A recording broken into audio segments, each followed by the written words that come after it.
நான் முதலாவது வீடியோவில் பார்த்த விஷயம் ஒரு இன்ட்ரடக்ஷன் உள்ளது, கேஸ் ஸ்டடி சம்மந்தமான இன்ட்ரடக்ஷன். இப்போ இதில் நான் பார்க்குறதுக்கு அடுத்த விஷயம் என்னன்னு சொன்னால், அந்த எக்ஸாம்ஸில் அந்த கேஸ் ஸ்டடி சம்மந்தமான எக்ஸாமில் எப்படி நாம் அதை கையாள போகிறோங்கிற விஷயத்தை நாம் பார்க்குறீங்க.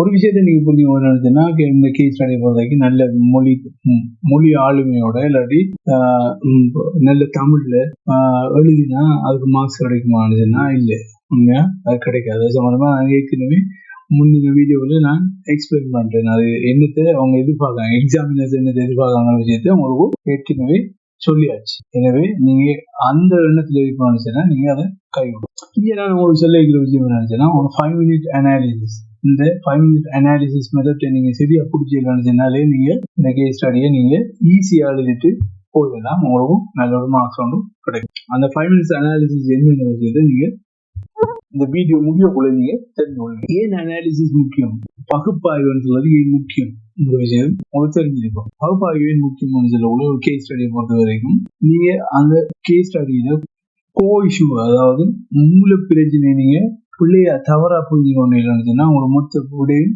பூச்சியமாயிரும். அது மெயின் இஷ்யூ என்னங்கிற விஷயம் உங்களுக்கு விலங்கு இல்லைன்னுச்சுன்னா நீங்க அதுக்கப்புறம் நீங்க எழுத விட பூச்சியத்தால பெருக்கணும், 0 நீங்க மல்டிப்ளை பண்ணிட்டு வர்றது. அப்ப நீங்க என்ன முடிச்சுன்னா கோ இஷ்யூ என்னங்கிறது விளங்குறதுக்கு உங்களுக்கு அனாலிசிஸ் முக்கியம். அப்ப நீங்க ஆரம்பத்திலேயே இந்த அனாலிசிஸ் சரியா செஞ்சு இல்லைன்னுச்சுன்னா உங்களுக்கு கோ இஷ்யூங்கிறது விளங்கிட்டு இருந்துச்சுன்னா நீங்க கிட்டத்தட்ட பாதி விடைய எழுதின மாதிரியே ஆயிடும். உங்களுக்கு டைம் வேஸ்ட் இருக்காது. அதுக்கப்புறம் நீங்க என்னத்தை எழுதணுங்கிற விஷயத்துல உங்களுக்கு ஒரு கிளியரான பிக்சர் ஒன்று கிடைச்சிடும். அப்ப நீங்க உடனடியாக எழுத முடியும். அதனால சொல்லாங்க என்னன்னா, கேஸ் ஸ்டடியை பொறுத்த வரைக்கும் அந்த 5 minute அனாலிசிஸ் மெத்தட் உள்ளது ஒரு ஹேண்டியானது. அது நீங்க சித்தியாக செஞ்சீங்கன்னு சொன்னா உங்களுக்கும் இந்த எக்ஸாம் சக்சஸ்ஃபுல்லாக மாறும்.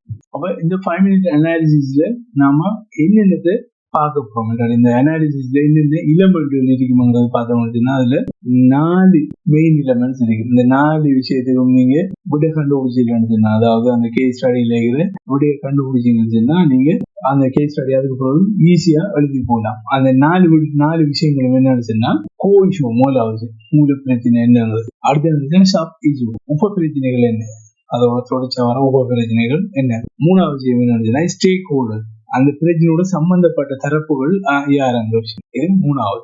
நாலாவது என்னச்சுன்னா உடனடி அபாயம் என்ன, அதாவது இமீடியட் ரிஸ்க் என்ன, இந்த பிரச்சனையால இருக்கிற இமீடியட் ரிஸ்க் என்ன. இந்த 4 விஷயத்தை நீங்க சரியா அந்த கேஸ் ஸ்டடியை படிச்சு 4 விஷயத்தை நீங்க சரியா ஐடென்டிஃபை பண்ணி எழுதினீங்கன்னா உங்களோட விட எழுதுற மட்டும்தான் அதுக்கப்புறம் இருக்கிற வேலையா இருக்கு. ஆகவே இந்த 4 விஷயம் முக்கியமான விஷயமா காணப்படும். இந்த 5 minute அனாலிசிஸ்ங்கிறது 5 minutes தாண்டவே கூடாது.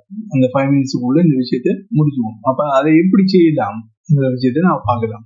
ஸ்டெப் பை ஸ்டெப்பா எப்படி செய்யறங்கிற விஷயத்தை பார்க்கலாம். ஸ்டெப் 1, தந்திருக்கிற கேஸ் நீங்க ஒரு தரம் வாசிக்கணும். முதலாவது தரம் வாசிச்சு போடுவோம், திரும்ப 2வது தரம் வாசிக்க போவோம். 2வது தரம் வாசிக்கக்குள்ள நீங்க இந்த 3 விஷயத்துக்கு அண்டர்லைன் பண்ணி எடுத்தீங்கன்னு சொன்னா முதலாவது ஸ்டெப் முடிச்சு.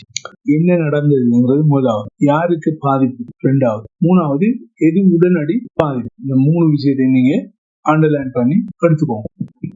இப்ப நான் சின்ன அந்த 3 விஷயத்தை நீங்க அண்டர்லைன் பண்ணி எடுத்தீங்கன்னா நீங்க அடுத்தது என்ன விஷயம் எல்லாருடைய ஸ்டேக் ஹோல்டர்ஸ் யாருங்கிற விஷயத்தை அடுத்து ஈஸியா கண்டுபிடிச்சிடலாம். அதுக்கு பிறகு நீங்க திரும்ப எழுத சொல்லிங்கன்னா எக்ஸாமினர் என்ன கேட்கறங்கிற விஷயத்த உங்களுக்கு இலக்கு அதுக்கு பிறகு விளங்கும். அதுக்கு பிறகு நீங்க எழுத தொடங்கலாம். இப்ப நான் இதுக்கு ஒரு உதாரணம் ஒன்று உங்களுக்கும் சொல்லலாம். இப்ப இந்த திரையில திட்டத்தை இந்த ஸ்கிரீன்ல திட்ட உதாரணத்தை நீங்க பாருங்க. இது ஒரு சின்ன ஒரு கேஸ் ஸ்டடி. இது எப்படி நாம பிரேக் அவுட் பண்றது இல்லாட்டி இதுக்கான விடை எப்படி எழுதலாம்ங்கிற விஷயத்த உங்களுக்கு நான் இதுல காட்டுறேன். இந்த டெமோ கேஸ்ல என்னன்னா, இந்த கேஸ் என்ன சொல்லுது, ஒரு பள்ளியில் 80% வருகை விதியை கடுமையாக அமல்படுத்துவதால் சில மாணவர்கள் தேர்வுக்கு தகுதி இழக்கலாம். பெற்றோர் குழு பள்ளிக்கு வந்து கலாட்டா செய்கிறது. இதன் காரணமாக கலாட்டா செய்யறாங்க. அதாவது இதை இம்ப்ளிமெண்ட் பண்ணாதவங்க சொல்லி சொல்றாங்க. இந்த பெற்றோர் இம்ப்ளிமெண்ட் பண்ணாதவங்க சொல்லி கலாட்டா செய்யக்குள்ள இருக்கிற ஆசிரியர்கள் 2 குழுவா பிரிக்கிறாங்க. இதால என்ன நடக்குதுன்னா, சோசியல் மீடியாவில் பள்ளியை எதிர்த்து பதிவுகள் வந்து மாணவர்கள் டிப்ரெஷனுக்கு போறாங்க, மாணவர்கள் மன அழுத்தத்துக்கு போறாங்க. இது ஒரு கேஸ்.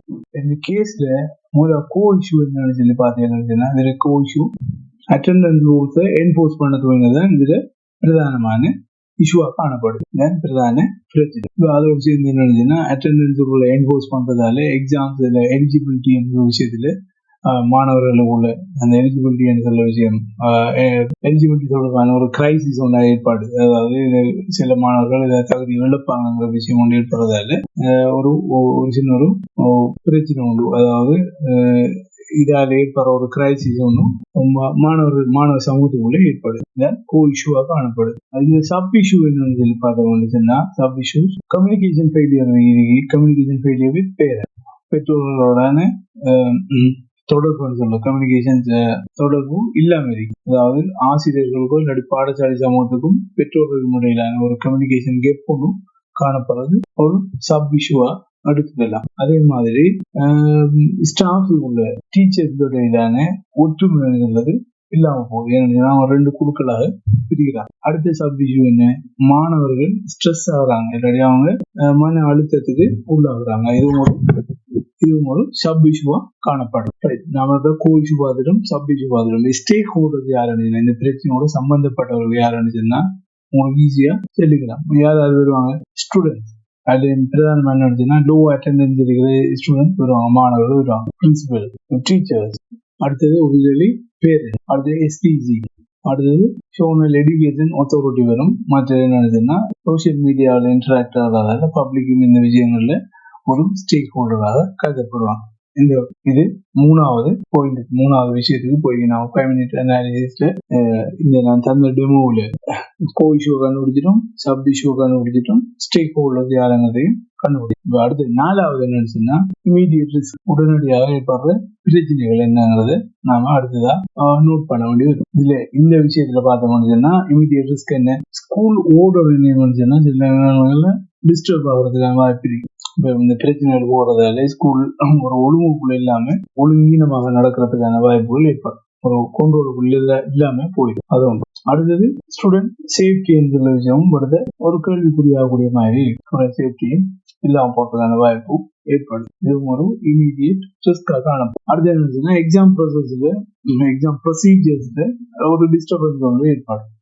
ஒரு தடங்கள் ஒன்று ஏற்படுறதுக்கான வாய்ப்பு இருக்கு. அதாவது பரீட்சை தொடர்பான விடயங்கள்ல ஒரு தடங்கள் ஏற்படுறதுக்கான வாய்ப்பு காணப்படும். இது ஒரு இமீடியட் ரியாக்ஷனாக காணப்படும். இது ஒரு இமீடியட் ரிஸ்கா காணப்படுது. அடுத்து என்ன, ஸ்கூல் ரெப்யூட்டேஷன் சொல்லுவாங்க. சோசியல் மீடியாவில் பரவுறதால ஸ்கூல் ரெப்யூட்டேஷன் விஷயமும் அவருக்கு டேமேஜ் ஆகிறதுக்கான வாய்ப்பு இருக்கு. அடுத்தது ரூமர்ஸும் ஸ்ப்ரெட் ஆகக்கூடிய மாதிரி இருக்கு. இதெல்லாம் இமீடியட்டா ஏற்படுற ரிஸ்குகளாக நாம சொல்லலாம். அப்ப நாம கோ இஷ்யூ கண்டுபிடிச்சிட்டோம், sub issues, stack holders, immediate risk நாலு பாயிண்டும் கண்டுபிடிக்கப்பட்டு இப்ப என்ன இருக்குன்னா அந்த உரிய விஷயத்துக்கான ப்ராப்ளம் ரெடி ஆயிடுச்சு. இந்த 4 விஷயத்தையும் நீங்க சரியா செஞ்சீங்கன்னா இதுல ப்ராப்ளம் மேப் பண்ணுறது இல்லை. 4 விஷயம் நாம என்ன பார்த்த 4 விஷயம் இந்த டெமோல பார்த்த 4 விஷயத்திலையும் நாம ப்ராப்ளம் மேப்பை நம்ம கிளியராக எடுத்துக்கோம்.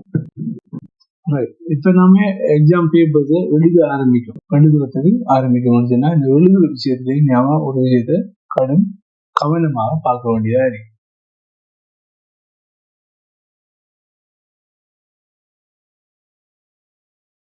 என்னன்னு சொன்னாது ரிஸ்க் ப்ரையாரிட்டைசேஷன் ரூல். அதாவது நாம எந்த விஷயத்துக்கு முக்கியத்துவம் கொடுக்குறோம், எந்த பிரச்சனைக்கு முக்கியத்துவம் கொடுக்கப்படுறோங்கிற விஷயத்த வச்சுதான் அடுத்தது வரும். இப்ப நான் முன்ன டெமோல நாம எந்த விஷயத்துக்கு முக்கியத்துவம் கொடுக்கணும்னு சொன்னா மாணவர்கள்ல சேஃப்டி, அதுக்குதான் முக்கியத்துவம் கொடுக்கணும். அதை வச்சுதான் உடற்படிகள் வரணும்.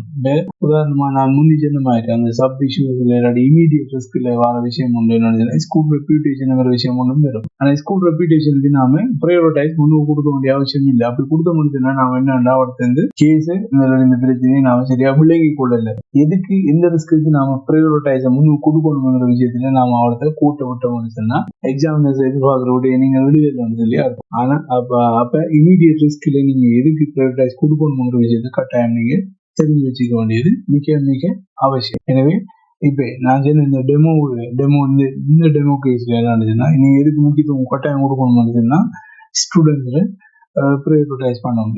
ஸ்டூடெண்ட் சேஃப்டி தான் முக்கியங்கிற விஷயத்த நீங்க கட்டாயம் மென்ஷன் பண்ணணும். அதான் நீங்க ஹைலைட் பண்ணி எழுத வேண்டியது அவசியம். நீங்க அதை விட்டு போதும் நீங்க ஸ்கூல் ரெப்யூட்டேஷன் சம்பந்தமா நீங்க அந்த ரிஸ்கை நீங்க ஹைலைட் பண்ணீங்கன்னா அவளுக்கு உங்கள்கிட்ட பிழைச்சு போறதுக்கான வாய்ப்புகள் கூடுதலாக காணப்படும். இந்த வீடியோவில் நீங்க முதலாவது பார்க்க வேண்டிய விஷயம், நீங்க தெரிஞ்சுக்க வேண்டிய விஷயம் என்னச்சுன்னா அந்த 5 minutes அனாலிசிஸ் ரூல் என்னங்கிறது நீங்க கட்டாயம் தெரிஞ்சுக்கணும். அடுத்தது எந்த ரிஸ்க்கு இல்லாட்டி எதுக்கு நாம ப்ரைவேட்டைஸ் கொடுக்கணுங்கிற விஷயத்தையும் நீங்க கட்டாயம் சரியா தெரிஞ்சு. எனவே இதான் நம்மளோட இந்த வீடியோ. இந்த சீரீஸ்ல அடுத்த சீரீஸ்ல 3ஆவதாக நான் இந்த விஷயத்துல எப்படி எக்ஸாம் இந்த இருக்கு இந்த கேஸுக்கு நான் இதுல செஞ்சது இந்த டெமோக்கு எப்படி நான் ஆன்சரை எழுதுவேன் இல்லாட்டி நாங்கள் அதற்குரிய ஆன்சரை எப்படி தரலாம்ங்கிற விஷயத்தை நான் உங்களுக்கு விளங்கப்படுத்துறேன். எனவே இந்த வீடியோ முடிச்சுக்கொள்ள அடுத்த வீடியோவில் நாம சந்திக்கலாம். நன்றி.